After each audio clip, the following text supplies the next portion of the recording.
buenas tardes a todos, ¿qué tal? ¿Cómo están?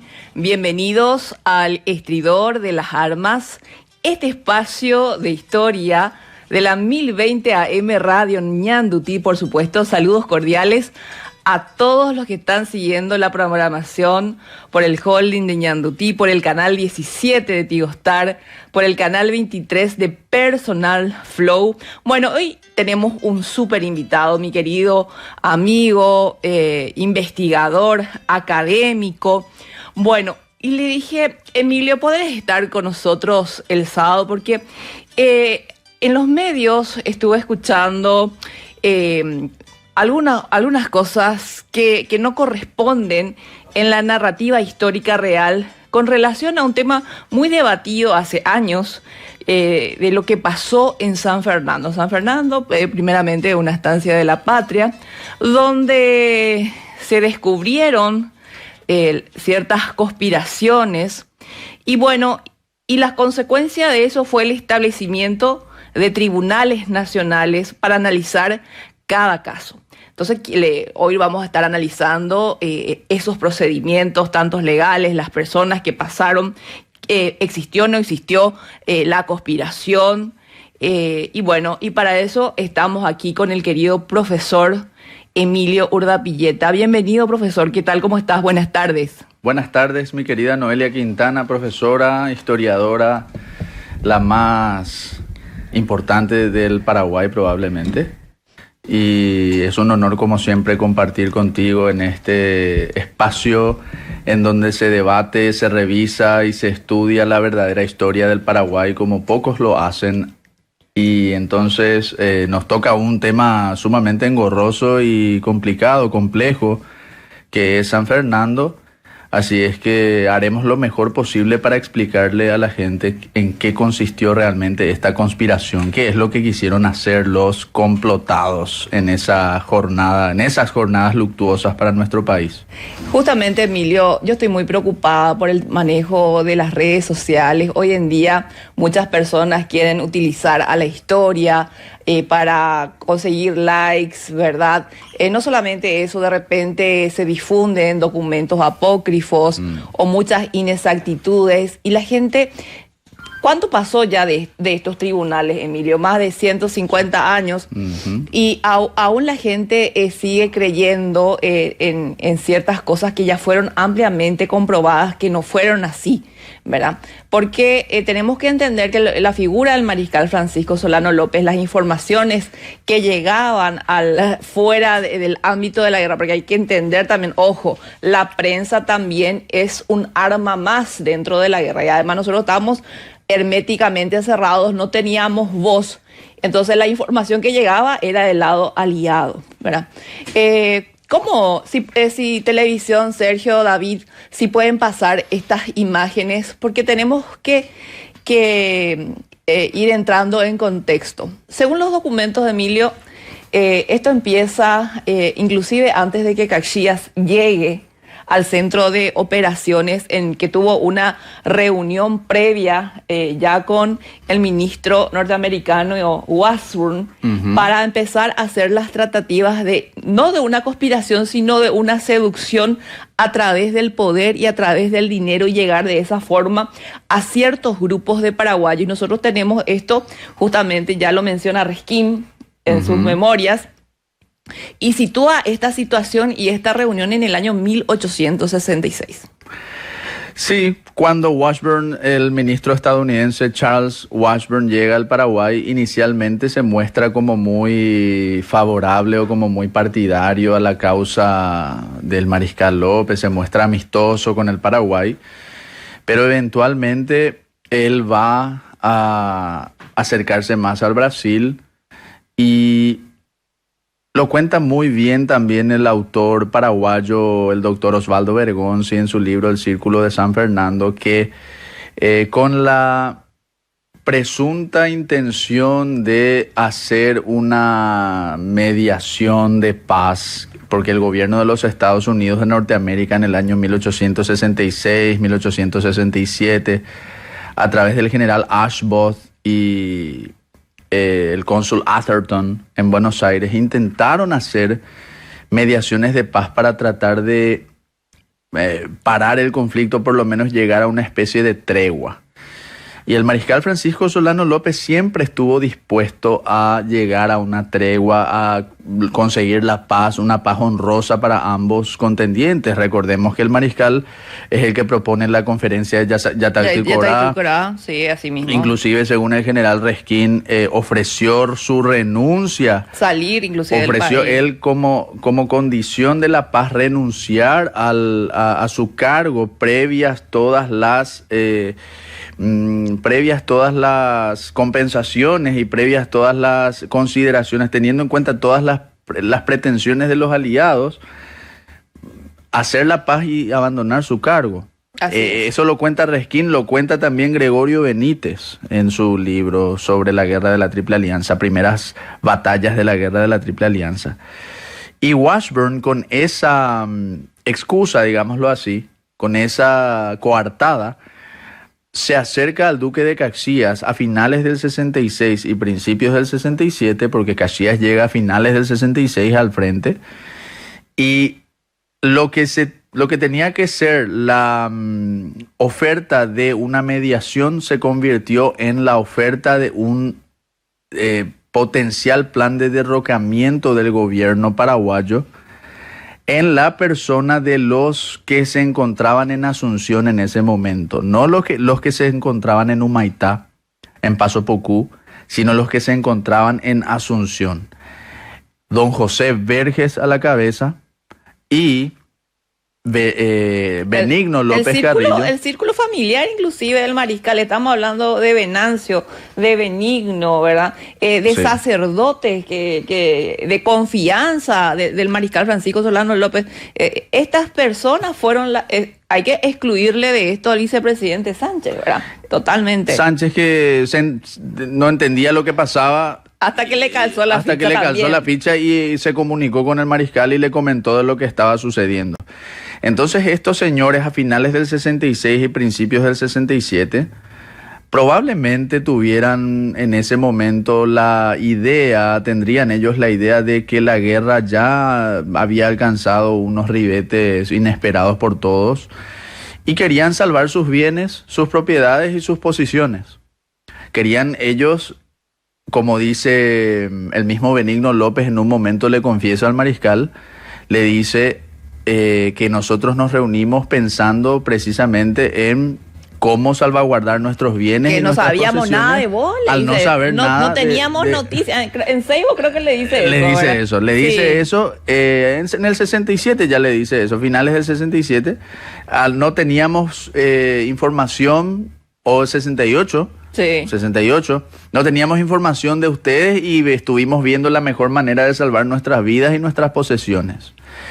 Pero el mariscal Francisco Solano López ya había recibido comunicaciones anteriores, especialmente del tesorero Bedoya, que fue retenido en el 67. Sí. Ya tenía él las informaciones de que estos señores se estaban reuniendo de forma privada en las quintas de José Verges, en las casas del mismo, Benigno iba y venía de Concepción a Asunción, porque él tenía ese itinerario, él tenía estancias en la ciudad de Concepción. Dicho sea de paso, en Concepción se produce una conspiración también en el año 69, que es la única conspiración que fue exitosa, en donde la ciudad de Concepción fue entregada a los brasileños. Así mismo. Que eso nosotros lo hablamos en nuestro libro sobre las conspiraciones. Así es. Porque la gente... ese episodio de Concepción, que es tan confuso para muchas personas. Pero no entiendo por qué, si los papeles hablan tan claramente, ¿verdad? Los memorialistas aclaran cuáles fueron las órdenes reales de López, las intenciones de los políticos de Concepción, se subieron a embarcaciones aliadas, los periódicos brasileños cuentan eso. Los propios brasileños. ¿Cierto? Cuentan que los sacerdotes, el cura Páez y los jefes políticos de la región de Horqueta y de Concepción se subieron a los acorazados brasileños a ofrecerles entregar el departamento entero de Concepción a cambio de que ellos preserven sus vidas, sus propiedades. O sea, estas conspiraciones existieron y se fueron gestando a lo largo del tiempo. No fue algo que sucedió de la noche a la mañana, sino que fue un proceso que ya tenía antecedentes en 1862 inclusive, mi querida Noelia. Yo quiero hacer una aclaración, ¿verdad? Porque hay cosas que el sentido común es como que te marca un norte. En la vida política, desde el vamos, si nosotros miramos inclusive lo que vendría a ser el Paraguay independiente, la época del doctor Francia, la conspiración más grande que se conoce es la del año 1820, don Carlos Antonio López, 1859, la conspiración Castat. Y cuando se llega a una guerra, cuando el cultivo, cuando el terreno es propicio para una conspiración, nos encontramos con los negacionistas que dicen que no. Cuando lamentablemente el mundo político y los que están inclusive embebidos en ese territorio saben que la conspiración es como el pan nuestro de cada día, por cosas pequeñas, por cosas grandes, pero siempre hay algo que empuja a conspirar, que es llegar al poder. Es decir, no vamos a ser muy rosados cuando hablamos de política. Y justamente aquí, en la guerra de la Triple Alianza, como que se le pone una pausa. Francia tuvo una conspiración. Francisco Solano López tuvo una conspiración. Después los problemas de las últimas décadas del siglo XIX, que no sé, que por el poder se mataban entre sí, las revoluciones que tuvimos después en el siglo XX, todo, había una serie de conspiraciones, pero justo en la guerra de la Triple Alianza no existió ninguna conspiración. Justo eso es un invento. Justo eso, pero es que esta es la historiografía. No hubo conspiración. Esta es la historiografía totalmente sesgada y totalmente parcialista que hasta hoy rige cuando... Pero a mí me da una pena inmensa eso mismo. Totalmente. O es una ignorancia demasiado grande, ¿verdad? Donde no se tienen en cuenta si la política real, cómo se maneja la política real, o directamente hay una bajada de línea con ciertos intereses que, bueno, hoy en día sabemos que no vamos a hablar de ¿para qué negarlo, camarada? ¿Para qué negarlo, mi querida colega Noelia Quintana Villasboa? Hay líneas bajadas. Hay líneas bajadas. Y eso es una imposición que algunos toman partido por estas líneas sectarias y estas líneas de cofradía y de camarilla hermética, en donde todo se tiene que presentar al Paraguay de Francia y los López, siempre se lo tiene que presentar como una cuestión oscura, perversa, una leyenda negra que construyen en torno al Paraguay de Francia y los López, que en ningún caso, en ninguna situación similar se produce tal cosa. O sea, en la historia de la humanidad nosotros tenemos innumerables conspiraciones. Pregúntenle a Julio César. En el año 44 a.C., creo que fue cuando le asesinan. ¿Y acaso no le avisaron? La pitonisa no le avisó. De Jerjes, de la Termópila. Por Dios, Fialtes le traiciona al rey Leónidas, ¿me entendés? Y por eso digo, pero justo en la Triple Alianza... Justo ahí no pasó. Los perros, no, acá no vamos a conspirar. Acá no va a haber conspiración. Pregúntenle a, no sé, a cualquiera, pregúntenle, si no, y sean blanco o negro, independientemente de qué personaje histórico se trate, porque también quieren siempre hacer la construcción fantasiosa de que Francisco Solano López es una especie de precursor de regímenes totalitarios que surgieron en el siglo XX, como Stalin o como Hitler. Sobre todo los brasileños hacen eso. Pero qué tipo de comparación más tonta, me van a disculpar, ¿verdad? Es decir, no entendían cómo era el proceso político paraguayo, cómo era nuestro modelo, nuestra forma. Y yo siempre les digo a ellos, pero si vamos a ir por ese camino, ¿qué país era el que se trataba de un imperio y qué país era el que si lo tenía un congreso? ¿Qué país era literalmente un imperio y qué país, traduciendo su nombre al alemán, cómo suena? Brazilian Kaiserreich. El imperio brasileño, ¿me entendés? O sea, bueno, para mí imperio era Roma. Yo tengo mis peros. Lo que quiero decir nomás es que si vamos a hacer comparaciones absurdas, ¿En dónde vamos a terminar? No, totalmente. Justamente por eso, Es Emilio, antihistórico. yo valoro mucho, vos sos un gran académico, miembro de la Academia Militar y Geografía del Paraguay, yo valoro muchísimo tus trabajos. Esa imagen, por favor, dejen ahí, ¿verdad? Emilio, vos encontraste este dato, ¿verdad? Si le podés traducir, por favor, a la gente y contarnos esta fuente tan interesante. En el tema de la conspiración viene a cuento este asunto, porque se dijo, los detractores del mariscal Francisco Solano López dicen que él prácticamente le robó todo el dinero a los extranjeros que estaban en el Paraguay y que trabajaban en el Paraguay. Pero nosotros encontramos datos de que justamente el tesorero Bedoya es el que sacaba plata del erario nacional para pasar a los conspiradores, a la parentela, inclusive llegaba ese dinero a los aliados. Totalmente, eso nosotros lo tenemos encima de un libro insospechado que nosotros lo ponemos en el trabajo que hicimos sobre las conspiraciones, para que nadie diga que sale de una fuente cuestionable para la narrativa. No es los papeles del tirano, ¿verdad? No es los papeles del tirano. Los papeles del tirano que Sarmiento metió su cuchara también. Sarmiento está publicado en las obras de Sarmiento. Claro, Sarmiento metió mucho la mano ahí, pero por favor, y los anacronismos y la falta... Bueno, pero no me callo, por favor, Emilio. En este texto nosotros tenemos, muy interesante, esto lo saqué del periódico australiano, The Ballarat Star, del año 1869. Sí. Creo que fue de octubre del 69. Sí.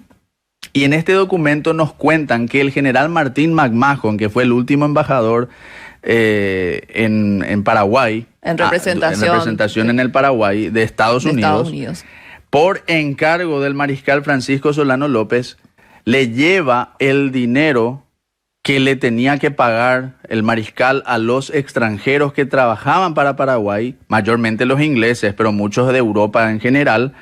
El general McMahon, por encargo del mariscal, le lleva ese dinero a Mr. Parrish, que era el cónsul británico, el cónsul de Inglaterra en Buenos Aires, con una lista de todos los empleados europeos que estaban en Paraguay al servicio del gobierno paraguayo. Sí, y que el consulado británico o que el gobierno británico se encargue de darle el dinero a las familias de estas personas. Bueno, así para organizar un poco la idea. Este documento es del año 1869. 1869, donde se publica que el ministro representante de los Estados Unidos, que tuvo una gestión de su gobierno ante la República del Paraguay, tenía dinero que el gobierno paraguayo, es decir, Francisco Solano López, como cabeza del Ejecutivo, entrega a McMahon para que él lleve a Europa ese dinero y pueda ser distribuido en la familia de los hombres que estaban ejerciendo funciones aquí para la defensa nacional. Los principalmente ingleses. Y bueno, esta fuente, Emilio, echa por tierra eso de que que Francisco Solano López quería quedar con el dinero. Con el dinero de dónde. Y esto lo reporta porque si ustedes leen el texto, dice a dispatch has been received at the foreign offices, o sea, el foreign office, o sea, oficialmente. Nada más y nada menos que el foreign office está. Claro. Y también dice este documento muy importante que el general McMahon abandonó Paraguay y los británicos que estaban con el general López se encontraban en buena salud y muy contentos de su posición, sin deseo de abandonar el país, sin deseo de abandonar el Paraguay. O sea, y esto es julio del 69. Julio del 69. Pero vamos a tener que recordar también, Emilio, que justamente McMahon en el Congreso de los Estados Unidos dijo, miren gente, porque ¿cuántos muertos decía la propaganda aliada? Pero miles. 3.000, 4.000. Y decían, no señores, no es así, decía McMahon. Lo que ustedes creen que están muertos están vivos. Porque yo les vi con vida al salir. Así, estamos hablando, ¿cuál va a ser la necesidad de un ministro estadounidense de mentir ante el Congreso de su país? Que le estaban juzgando precisamente tanto a él como a Washburn. Y él los dos. No es solamente a McMahon, le estaban cuestionando los dos. Y esto se publica no solo en la prensa australiana, sino que creo que en la prensa británica también se llegó a publicar esto. O sea que, en resumidas cuentas, el dinero, el Mariscal López, inclusive en la situación tan dura y difícil que estaba viviendo el país en ese momento, incluso en esa situación, él le da el dinero a las personas que deberían recibirlo. Así le es. manda su dinero a través del general McMahon. Y McMahon nos dice que estaban vivos, que estaban en buena salud las personas a las que dejó de... O sea, entonces, ¿en dónde quedan los relatos de que supuestamente en San Fernando a todo el mundo se le puso a torturar, a todo el mundo se le puso bajo el cepo uruguayana y a todo el mundo se le fusiló? ¿En qué queda entonces cuando tenemos estos reportes que vienen de la prensa británica? ¿En qué queda entonces? ¿O son inventos de McMahon? Porque ellos son capaces de decir eso. O se pusieron todos de acuerdo para inventar también, porque el propio Juan Crisóstomo Centurión, él da una lista de las personas que fueron juzgadas y que fueron indultadas, ¿verdad? Es importante leer realmente el tomo 3 de Juan Crisóstomo Centurión con relación a este tema. Lo mismo Silvestre Aveiro, Resquín. Y todos ellos admiten... ¿Podemos poner, por favor, la imagen del padre Fidel Maíz? Después hay otras imágenes que quiero que ahí está, ¿verdad? Decime una cosa, Emilio, ¿por qué te parece a vos que utilizan las declaraciones de estos protagonistas, la de Resquín, la de Maíz, que cayeron, ellos fueron prisioneros de guerra? Y después, cuando en un momento determinado, ellos pudieron expresar lo que vivieron como prisioneros y que le forzaron a hacer ciertos escritos, ciertas declaraciones, y esas declaraciones forzadas que ellos desmienten después, ¿verdad? Hoy en día, ciertas personas que no tienen mucha autoridad académica, porque para la historia hay que tener autoridad académica, ¿verdad? Eso es indiscutible. Tenés que formar parte de una academia, tenés que tener un título de investigador, de historiador, ¿verdad? Para ser un poquito serios, porque hace mucho daño tanta mentira y destruye mucho la historia. En vez de tener una visión común, de estar todos cohesionados como paraguayos ante estas falacias que fueron totalmente ya superadas. ¿Por qué te parece que siguen haciendo este tipo de cosas con el tema de Silvano Godoy y Maíz, y utilizan las declaraciones que ellos mismos desmienten cuando estaban como prisioneros?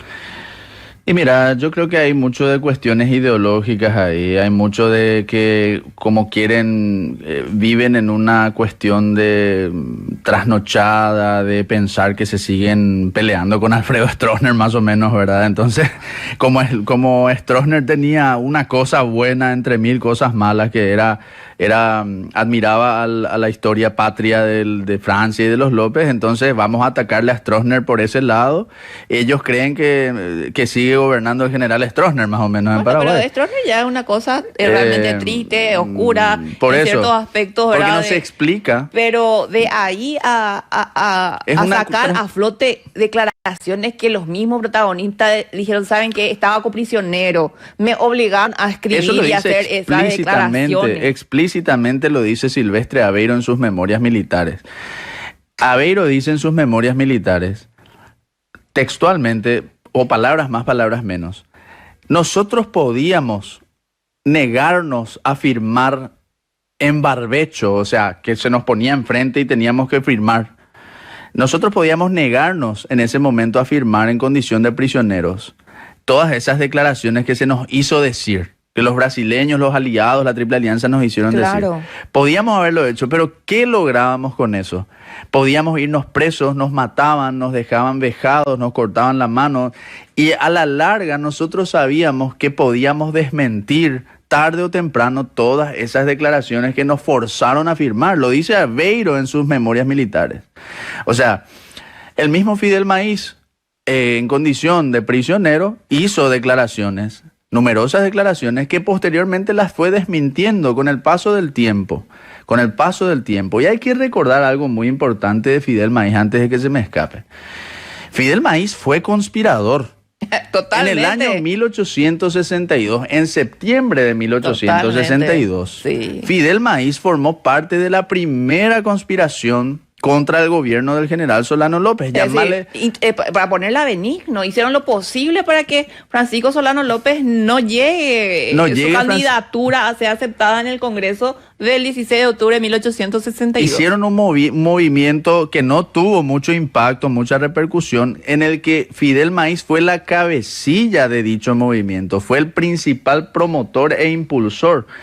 Y en ese movimiento Fidel Maíz quiso, en ese movimiento, porque yo escuché que dijeron que nunca hubo conspiraciones antes y que solo en 1868 apareció. Para esta versión interesante, es decir, pusieron en pausa todo lo que es el mundo político, de lo que la humanidad está en política, en la guerra de la Triple Alianza jamás. El mariscal inventó una conspiración. Él inventó porque no le aguantaba a Menganito y le querían matar, como si fuese que en un proceso de guerra, o no saben de reglamento militar esta gente, porque Francisco Solano López podía ejercer ejecuciones sumarias. Por supuesto. En un estado de guerra, mis queridos, se activa, ¿verdad?, lo que es el reglamento militar, y secundariamente van quedando sucesivamente las otras normativas legales. No es que se anulan, pero van quedando. Lo primero es la normativa militar, el código militar, las reglas militares, y López, como lo hicieron los aliados, por decir al otro lado, ¿verdad?, los aliados aplicaban ejecuciones sumarias en seco. Totalmente, de eso no se habla. Justamente en la guerra de la Triple Alianza es muy curioso cómo tenemos esto de que en el caso de Paraguay se habla todo el tiempo de San Fernando, de los fusilamientos. ¿Creen que puede mantener todavía esta mentira, Armilio? Y bueno, ya ves, porque hay una línea ideológica y hay una línea sectaria de camarilla hermética que se impone. Y ya me entendés cuando digo de camarilla hermética. ¿Pero qué no es eso? 20 tipos. Y bueno, pero lo que pasa es que lo digo, ¿verdad? Para ejercer el dominio político, primero se tiene que ejercer un dominio cultural. Pero entonces siempre ellos están enquistados en ese sector. Hay que recordar que Fidel Maíz fue el primer conspirador en el gobierno del general Francisco Solano López. Inclusive hay documentos de su conspiración en el Archivo Nacional. En algún momento el querido amigo Oscar Villalba me los mostró, porque él conoce bastante del archivo. Sí, totalmente, un capo en ese sentido él. Sí. Y me contó todo esto. Esto existió. Mario Maestri habla en el libro sobre la República Campesina 1810-1865. Ahí él habla de la conspiración de Fidel Maíz. Mario Maestri. O sea, estos señores ya querían, en tiempos del general Francisco Solano López, imponer en el país un régimen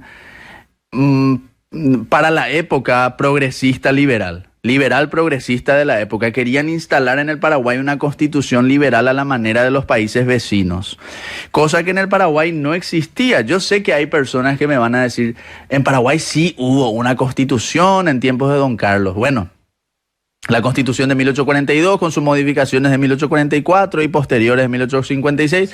Bueno, es un debate, pero si estos señores decían que el Paraguay no tenía constitución y querían imponer una constitución liberal en el Paraguay, ¿en qué estamos entonces? ¿Había o no había constitución? Es un debate, yo sé que es un debate. Sí. Pero esto es lo que ellos quisieron hacer. Y se les descubrió, y a muchos de ellos se les mandó a prisión, y a otros tantos, porque actuaron de forma contraria a las leyes vigentes, se les mandó a prisión a algunos cuantos y a otros se les mandó a pasar en una especie de confinamiento en Concepción, que fue el caso de Benigno López. A Benigno López se lo mandó al norte para que se quede ahí por varios meses. Así es. Entonces, decir que no hubo conspiraciones antes es mentir. Ahora, la gente juega con la definición de conspiración.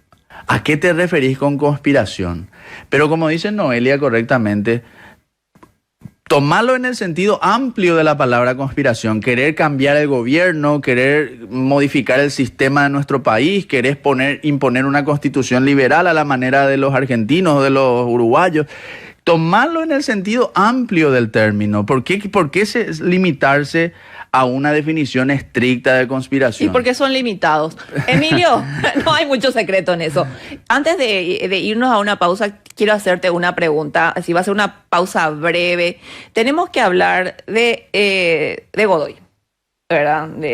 Juan Silvano Godoy. De Juan Silvano Godoy, porque se dice, ¿verdad?, del padre Fidel Maíz, ¿verdad?, que en sus inicios fue un conspirador, pero después fue uno de los grandes acompañantes del mariscal López. Recuérdese siempre eso. ¿Entendés? Hay que saber eso, que lo acompañó inclusive hasta... No, fue conspirador. Recuérdese que fue conspirador. No, pero sí, pero fue un conspirador, pero la gente puede cambiar de opinión y de actitudes, y Fidel Maíz es la muestra de eso, ¿verdad? ¿Sí? Bueno, le están culpando que supuestamente todos los legajos de San Fernando y de los procesos, él prácticamente los destruyó. Vamos a hablar de eso a la vuelta de la pausa, Emilio. Ok. Volvemos enseguida. Estás escuchando El Estridor de las Armas con Noelia Quintana por NDT.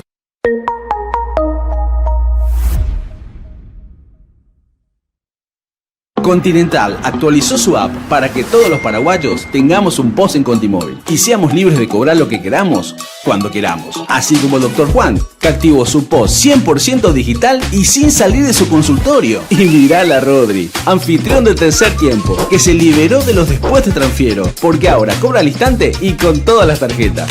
Descarga ya Contimóvil, la primera app del país con la que podés cobrar y pagar. ¿Y vos? ¿Qué esperas para liberarte? Continental, sos grande, tu banco también. Ñanduti, tu primera fuente de información. El Estridor de las Armas, con la conducción de la historiadora Noelia Quintana por Ñanduti.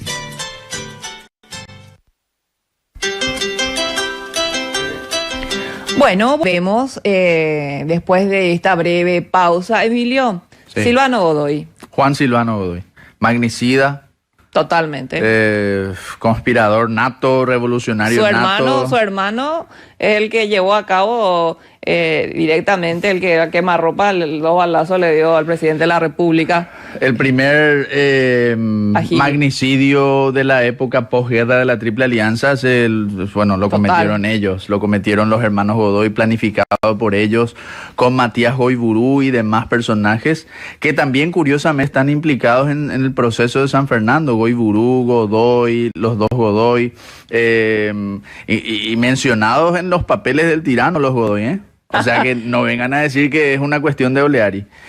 Y, a ver, Juan Silvano Godoy es una de las figuras más controvertidas de la historia del Paraguay. Yo muchas veces quiero saber por qué no se lo discute a Godoy. Godoy es un tipo que, aparte de ser magnicida, que aparte de ser asaltabancos con su hermano Nicanor, archivero, sí. aparte de prevaricar en el Archivo Nacional, es el tipo que inició prácticamente por su propia cuenta, siendo que originalmente no era tan marcadamente antilopista.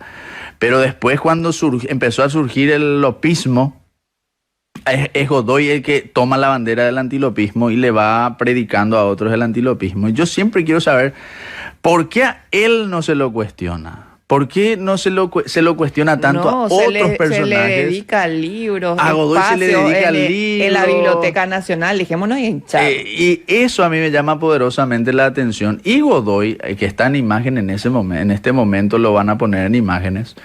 Juan Silvano Godoy es un personaje demasiado importante porque es el hombre que prácticamente creó el actual Archivo Nacional. Así como lo digo, creó el actual Archivo Nacional. Y donde no había documentación, Godoy la creó. Godoy la creó. Si así no teníamos, Godoy lo fabricaba. Así de sencillo es. Entonces, un falsificador, gente. Totalmente. Y esto lo cuenta Fidel Maíz. Y por eso Fidel Maíz es tan denostado por ciertos grupos. Porque Fidel Maíz le desenmascaró a Godoy. Él traía copia. Le desenmascaró. Sí. Godoy fabricaba para ayudar a sus amigos y compañeros documentos de supuestos matrimonios, de supuestas... De títulos de tierra. títulos de tierras. Fabricaba y se hacía de platita y el tipo. Por supuesto. Y Fidel Maíz en un par de ocasiones le desenmascaró a Godoy, diciendo, pero esto es imposible porque este sacerdote no estaba en esta época, en tal distrito, en este pueblo. Esto no puede ser así porque este sacerdote era un niño en esa época, ni siquiera era sacerdote todavía. O esto no puede ser así porque yo le casé a estas dos personas. Imagínate. Yo le casé, no fue este señor, fui yo el que le casó. Totalmente.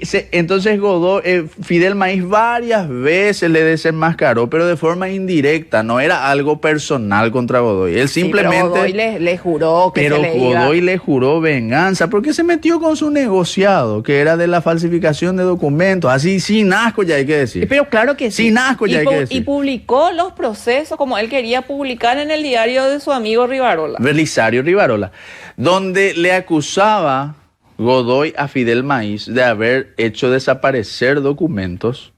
Sucedió que esos supuestos documentos que desaparecieron por Fidel Maíz, según Godoy, terminaron apareciendo publicados en el periódico El Liberal de Belisario Rivarola. Terminaron apareciendo. Entonces allí yo ya me hago la pregunta contigo, mi querida Noelia. Hagámosla para la gente. Pero ¿es auténtico lo que publicó Godoy?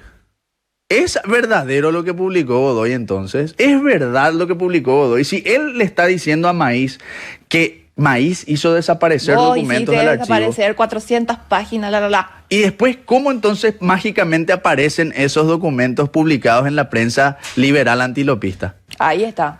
Esas son las preguntas que hay que hacer en la historia del Paraguay. Y muchos colegas historiadores, sean de profesión o sean de afición o sean académicos, no las hacen porque son, no sé si son políticamente correctos o porque están alineados a la cofradía hermética de Fidel Maíz, de Juan Silvano Godoy, porque Maíz era católico, entonces de Juan Silvano Godoy. Estas son las cuestiones. Por ejemplo, un ejemplo voy a dar, el proceso del obispo Palacios. Sí. El proceso del obispo Palacios. Tenemos imágenes de Palacios también, sí. El proceso del obispo Palacios es algo que hasta ahora nosotros no sabemos qué pasó con el obispo. Lo dice hasta la propia Conferencia Episcopal Paraguaya en un documento del año 1983. Ellos estudiaron el caso del obispo Palacios y ellos mismos dicen, no sabemos qué pasó con el obispo, no sabemos si se le fusiló, si se le condenó, qué es lo que pasó con el obispo, no sabemos. Ellos, la propia Conferencia Episcopal ya dijo en su momento eso. ¿Qué pasa? El supuesto proceso del obispo Palacios no estaba en el Archivo Nacional originalmente. ¿Y eso cómo lo sabemos? Porque el presbítero Gaona escribió un libro llamado El clero de la guerra de la Triple Alianza. Y ahí el presbítero Gaona, que era de la familia de los Gaona, de la familia muy vinculada al Partido Liberal, es decir, un poco de línea antilopista era Gaona, sí. Este presbítero, para desgracia suya, o sea que estaba en el bando de Godoy, en el bando de la francmasonería para ser un cura. Entonces, ¿qué es lo que decía Gaona? Una copia del proceso se encuentra en el Archivo Nacional. ¿Entendés lo que significa la palabra claro. copia? Una copia, sí. Una copia. ¿Y quién trajo? ¿Y quién metió esa copia ahí? Juan Silvano Godoy. ¿Y de dónde trajo? De un periódico correntino llamado El Argos en el año 1874. No sabemos cómo los correntinos en el periódico El Argos en el año 1874, y Corrientes era el cuara de los hermanos Godoy, donde cometieron todas sus tropelías. Ahí se fueron a robar. Se fueron a robar bancos, sí. Ahí se fueron a asesinar, a arrear ganado. Todo hicieron ahí los Godoy. Los Godoy eran bandoleros, delincuentes. Blancos, no hay forma de llamarles de otra manera a ellos. Eran delincuentes magnicidas. Así de sencillo. Y estos señores, los Godoy, mágicamente encontraron en el periódico correntino El Argos del año 1874 el supuesto proceso a Palacios, un tribunal eclesiástico que se le hizo. Y Godoy mismo dice, Fidel Maíz, vos pensaste que nos íbamos a encontrar, yo voy a exhumar estos procesos. Y él trae la copia de eso que fue. Y la gente cree que eso que está en el archivo es original, que es real. En el Archivo Nacional hay muchas copias. Hay muchas obras hechas por ese señor que está en la pantalla y por muchos otros que fueron llenando. Hay que decir las cosas ya como son en esta altura del campeonato. Sí, hay que decirlo. Emilio, yo sé pero quiero cerrar el tema de Godoy, cerrarme ese tema porque tengo que... Esta otra imagen de la masonería. La gente que cree que ciertos personajes murieron... No, digo, nosotros perdón, Noelia, nosotros no decimos que todo lo que está en el archivo es mentira. No. Decimos que hay muchas algunos copias. Documentos específicos, puntuales, que son copias y que el probable autor es ese señor que está ahí. Bueno, quiero enviar saludos a las personas que están escuchando el programa desde Arroyo y Esteros. Nos están enviando saludos, abrazos. Donde vivió mucho tiempo Fidel Maíz, ¿verdad? También al general Cardoso, saludos general. ¿Podés buscarme la imagen del coronel Vicente Fidel Maíz cometió muchos errores Barrios, a lo largo de su vida. Fidel Maíz, nosotros no le vamos a justificar sus errores, nunca lo hicimos. Nunca le justificamos a Fidel Maíz sus errores. Ahí está, esa imagen. Ah, bueno.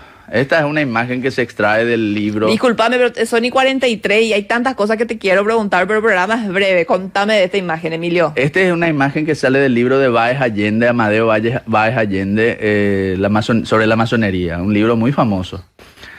Y nosotros nos sorprendemos hasta hoy, y hasta hoy es un misterio ver por qué dice ahí 1871. Si ustedes se fijan, está 1871 en el año. Esta es una recomendación para que la gente sepa, ¿verdad? De un fulano de tal de apellido Escobar, que supuestamente es recomendado en el año 1871 para que tenga su inicio, para que pueda entrar a la ceremonia de inicio de la masonería, supuestamente por... Barrios. ¿Cómo es posible? Y hay dos opciones. Yo le dije a Noelia, dos opciones. O la fecha no es la fecha, porque puede ser una fecha error. Un error, o una fecha masónica falsa, o opción 3, realmente fue 1871. Entonces, ¿cómo es posible? ¿Cómo es posible que en 1871, siendo que Barrios supuestamente se suicidó en 1868?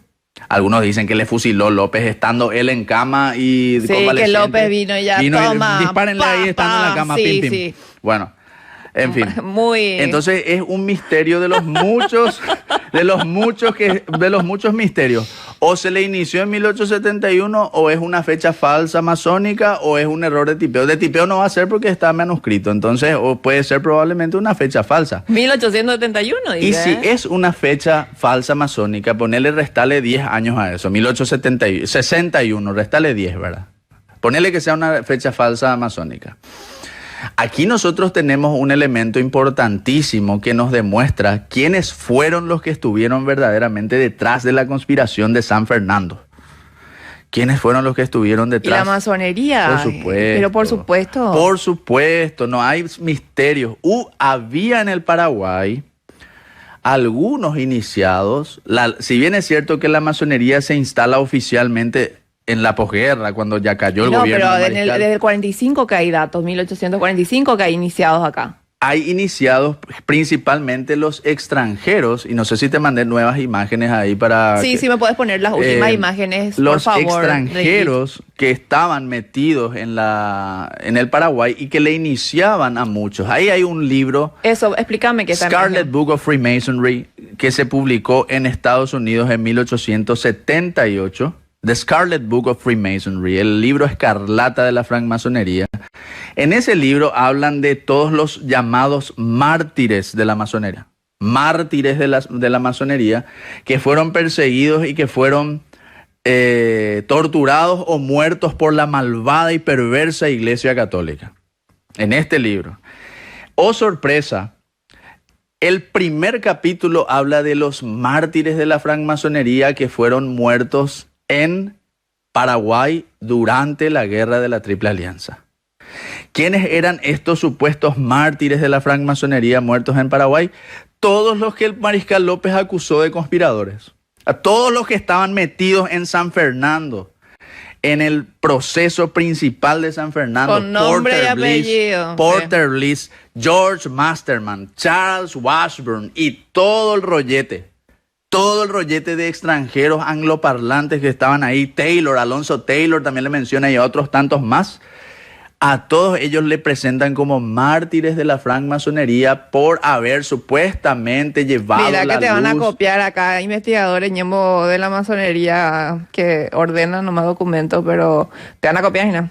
Y no está bien. Pero está bien, es para eso. Nosotros, el hombre propone y Dios dispone. Es En para este eso, caso, nosotros es para eso. traemos las cosas y los demás pueden tomar de nosotros toda la Sí, información pero lo que pasa quieran. es que no te van a citar. Y que nos citen, no importa. La gente sabe quién investiga y quién replica. Así es. La siguiente imagen, por favor. Ay, 47, ¿cómo pasa el tiempo? No, ahí está. Ahí está. Esto sale de ahí. Jesuitas conspirando para la destrucción de los francmasones en el Paraguay. Mira Porque un poco. recordemos que de ese libro sale esta imagen. Recordemos que la guerra que se produce, esto se remonta al siglo XVI, siglo XVII, cuando Martín Lutero, la Revolución Protestante, Claro, bla, bla, con bla. sus reformas, y, sí. y la Iglesia Católica crea la Orden Jesuita y la Orden Jesuita la Contrarreforma, bla, bla, bla, bla. Y los jesuitas eran los principales enemigos de la francmasonería en siglo XVIII, siglo XIX. Históricamente es así. Era una lucha entre uno versus el otro. Y ellos dicen que el Paraguay de Francia y los López era un país gobernado por un sistema jesuítico. Y que Francia y los López eran prácticamente unos jesuitas sin ser sacerdotes. Claro, eran le jesuitas. faltaba la sotana nomás ya. Le faltaba Sí, la así sotana mismo nomás, eran dicen. jesuitas. Sí, sí. Y muchas cuestiones de leyenda negra que también pli meten ahí, ¿verdad? Bueno, entonces ellos a lo largo del libro plantean esto, pero lo que tenemos acá indirectamente es la admisión de ellos. Si bien es cierto que no lo dicen explícitamente, indirectamente ellos aquí están admitiendo que estaban en el Paraguay y se oponían al gobierno de Francia y los López. Y por eso ellos hacen esta publicación, porque en los procesos de San Fernando se menciona el hecho de que existía una sociedad secreta llamada la francmasonería.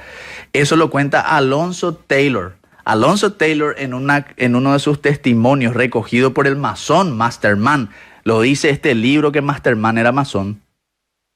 Alonzo Taylor dice que a él le agarraron y a él le juzgaron por ser masón, pero que López le indultó y le echó. Tipo, te indulto y chau, adiós. Así es. Por ser inglés se salvó. Salvó el pellejo por ser Y extranjero. a muchos les indultó, a los franceses a también. A muchos les muchos, indultó el así mariscal mismo. Francisco Solano López. Pero con esto, ¿qué es lo que queremos decir? ¿Qué es lo que se estamos planteando? Que existían sociedades secretas dentro del Paraguay y estas sociedades eran las que articulaban la conspiración en contra del mariscal Francisco Solano López y en contra del doctor Francia también. En su tiempo, ya contra el doctor Francia. Pero por ya. supuesto que sí. Entonces, decir que no existen es querer mentirle a la gente. Decir que no hay grupos que están Decir conspirando. que no se reunieron aquí en Asunción, en la casa de Venancio López, que está hoy el Hotel Palace, actual sobre Colón. Ahí fue la reunión, ¿verdad? Y que eso el 27 de marzo le informa al propio vicepresidente Sánchez, le dice, así pasó. Sánchez le avisa. Esto está Se pasando. reunieron de forma secreta y siguieron pero claro sus que propios sí. códigos, sus propias maneras allí, una Para reunión no más. atacarle a las embarcaciones que estaban de los brasileros que estaban en Asunción, pero claro. Y después lo que nosotros encontramos, Emilio, publicamos en nuestro libro, la inteligencia británica y francesa que le ubican a Verges en las embarcaciones brasileñas cuando estas llegan acá en Asunción. Esto es gravísimo porque es uno de los motivos. Nosotros publicamos el año pasado el libro sobre las conspiraciones contra el gobierno del mariscal Que López, pueden ir a comprar en El Lector. en Editorial El Lector.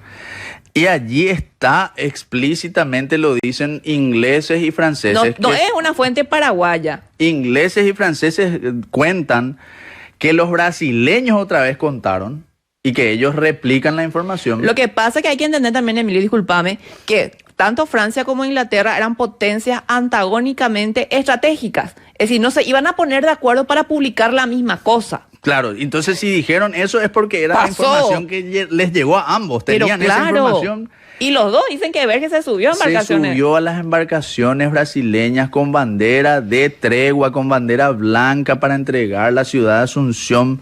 Pero los brasileños, estamos hablando de febrero del 68, los brasileños no esperaron que iba a haber un cañón en la guardia de Tacuara. En la guardia de Tacuara había un cañón y ese cañón les disparó al verles.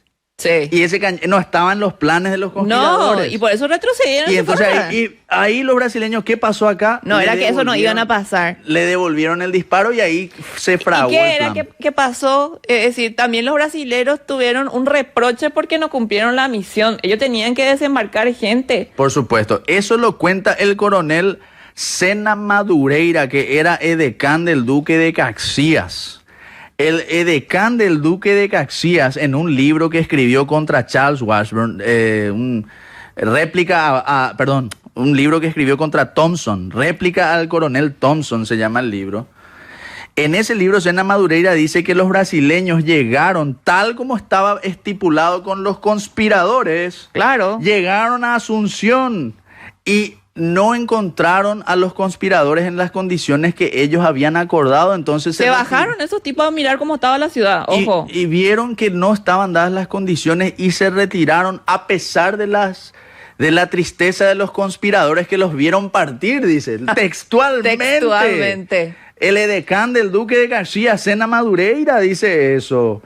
Entonces, para explicarle a la gente, porque tenemos que decirle a la gente qué es lo que fue San Fernando. Y decime esto y cerrar. Tenés, Emilio, tenés 4 minutos para cerrar y explicarle a la gente. ¿Puedo continuar más? Bueno, 9 minutos. Gracias, David, por darnos el espacio. 9 minutos. Bueno, entonces... ¿Qué es San Fernando? ¿Cómo le podemos hacerle entender a la gente que realmente sí existió la conspiración? Es que no hay dudas de que existió la conspiración. Tenés que ser... Yo creo que ni siquiera el más férreo antilopista puede negar la conspiración. O sea, cae de maduro. Lo reconoce Juan Crisóstomo Centurión. Dice que yo estoy convencido de que hubo un intento de cambio de gobierno. Pero dice obvio en una que carta. sí. Lo dice Fidel Maíz, que esta conspiración, que yo al comienzo pensaba que por A o B o Z motivos, porque él estaba en condición de prisionero, dijo muchas cosas, le dijo tal cosa o cual cosa al conde Deo, a Ceballos, a quien sea. Por cierto, todas esas cartas atribuidas a Ceballos también. Estanislao Ceballos que... Bueno, para algunas cosas te piden el tema de autentificación de los documentos. De la colección Gil Aguinaga que se robó toditos.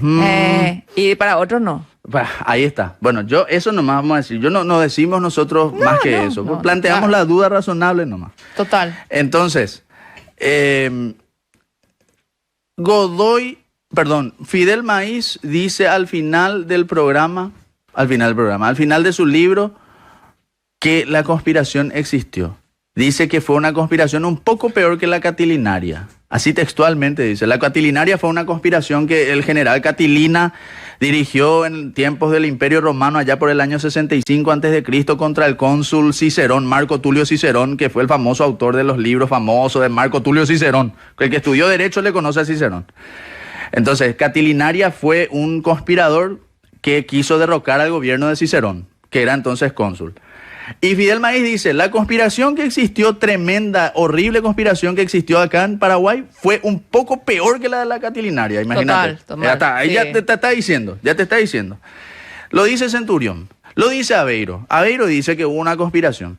Y nosotros tenemos que plantear lo siguiente. Estos señores, Aveiro, Centurión, Fidel Maíz y Resquín. todos los demás, Resquín también. Resquín no tuvo luego problema, ¿verdad? Pero Aveiro, Centurión y Fidel Maíz, ellos eran señores que querían reivindicar su imagen. Me da que Aveiro era un tipo que no tenía ese problema. Él decía, le pegué, sí. Si le di chanclazo a doña Juana Paula, le di.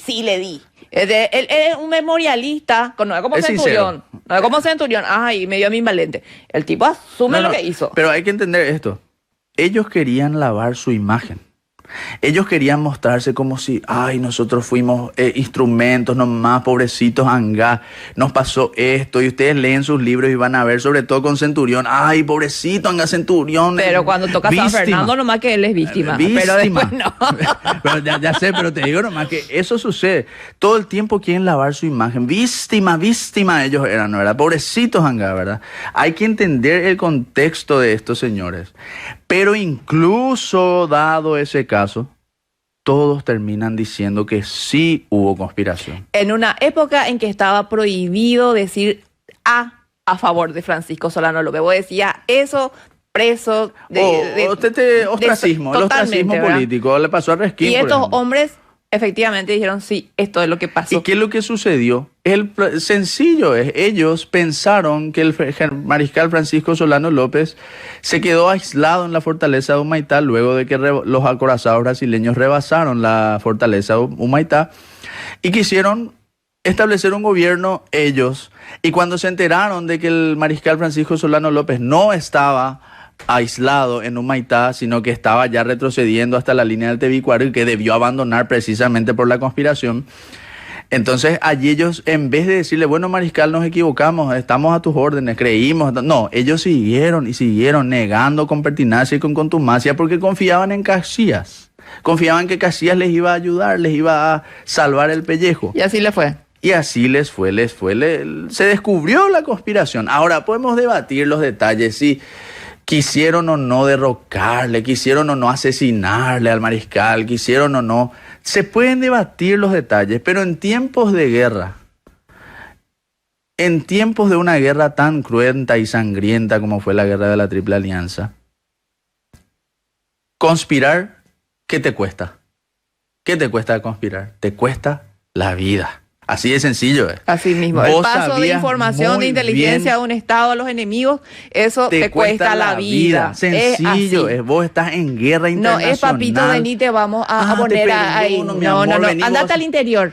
Vení, mi amor, vas a hacer Macanada. Mi ejército. Bueno, ¿qué es lo que pasa? Que la historia normalmente, y con eso nos despedimos y vamos cerrando, normalmente escriben o analizan tipo que ni siquiera se fueron por un cuartel a hacer su servicio militar. Vamos a pasar por ahí luego, ¿verdad? Y siguen una bajada de línea que ya es cansina. Que ya se explicó en este programa. No, es lo que se explicó en el programa. Publicamos un libro de Emilio Rapilleta explicando todo. Le enviamos saludos también al doctor Pérez Reyes de su visión desde el punto de vista de su profesión como abogado, uno de los pocos que sabe sobre el derecho del siglo XIX a profundidad y a cabalidad. Y bueno, compren no ese material. No toca de oído, no es ningún aficionado, una persona formada que nos explican cómo se conformó los tribunales nacionales, cuáles fueron los criterios para las sentencias y los análisis. Y nosotros con Emilio hicimos investigaciones dentro de lo que vendría a ser la narrativa histórica y hacemos justamente las tesis y las antitesis con relación a este tema. Emilio, innegable muchísimas la gracias. De la conspiración. Tenemos un minuto y te quiero dejar a vos este espacio para cerrar el programa. Innegable la existencia de la conspiración. Conspiraciones existieron siempre. Pregúntenle a Julio César, pregúntenle a nuestro Señor Jesucristo si no fue Judas Iscariote el que le vendió por 30 monedas de plata. Sencillo es. ¿Hubo conspiraciones? Sí las hubo. Hubo y fueron descubiertas. Siguen existiendo conspiraciones en el 2025, por supuesto que siguen existiendo. Pero en tiempos de guerra, una conspiración te cuesta la cabeza. Así sencillo mismo. Es. Así no hay mucho que cuestionar. Gracias, querido Emilio. Gracias. Siempre es un lujo recibirte y un gusto enorme poder escucharte. Nos encontramos aquí el próximo sábado. Vamos a analizar la campaña de las cordilleras. Así que no te pierdas el programa. Hasta luego. Permiso.